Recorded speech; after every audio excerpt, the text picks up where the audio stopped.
আসসালামু আলাইকুম everyone, welcome to back to my channel. তো সবাই কেমন আছেন? আশা করছি সব ভালো আছেন। নতুন একটি ব্লগে সবাইকে ওয়েলকাম। আজকের রেসিপি হচ্ছে ট্যাংরা মাছ দিয়ে টমেটোর ঝোল। প্যানে ট্যাংরা মাছগুলো ফ্রাই করে নিচ্ছি সুন্দরভাবে, সাথে শিং মাছও ছিল।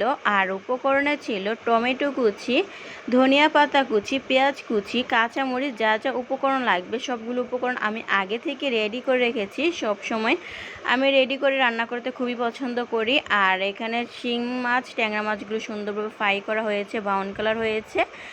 চুলাতে পাতিল বসিয়ে দিয়েছি, পরিমাণ মতো তেল দিয়ে পেঁয়াজ কুচি অ্যাড করে দিয়েছি। পেঁয়াজটাকে ব্রাউন কালার করে নিতে হবে। ব্রাউন কালার হলে তারপর টমেটো কুচিগুলো অ্যাড করে দিব, উপরে লবণ ছিটিয়ে দিব স্বাদ মতো। তো এখন কষিয়ে নিতে হবে ভালো মতো, কষিয়ে ঢাকনা দিয়ে কতক্ষণ টমেটোগুলোকে কষিয়ে নিতে হবে। কতক্ষণ পর পর ঢাকনা উঠিয়ে নেড়ে চেড়ে সিদ্ধ করে নিতে হবে ভালো মতো। তো কষানো প্রায় শেষ পর্যায়ে। এখন পরিমাণ মতো হলুদের গুঁড়া, মরিচের গুঁড়া দিয়ে আবারও কতক্ষণ কষিয়ে নেব। কষিয়ে এলে মাছগুলো অ্যাড করে দেব। মাছগুলো দিয়ে পানি একটু পরিমাণে বেশি দিব। টমেটোর ঝোল করে খেতে খুবই ভালো লাগে। আপনাদের স্বাদ অনুযায়ী ঝোল অ্যাড করবেন। আমার যতটুকু প্রয়োজন আমি ততটুকু ঝোল অ্যাড করে দিয়েছি।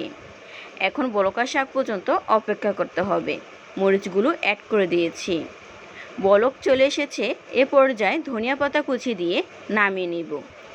নিজের হাতে স্পেশাল নদীর শিং ট্যাংরা মাছ দিয়ে টমেটোর ঝোলের রেসিপিটি আপনাদের কাছে কেমন লেগেছে অবশ্যই কমেন্টস করে জানাবেন। কালারটা কতটা লোভনীয়, অসাধারণ হয়েছে। নদীর শিং ট্যাংরা মাছ দিয়ে টমেটোর ঝোলটা খেতে খুবই মজা ছিল, খুবই সুস্বাদু ছিল।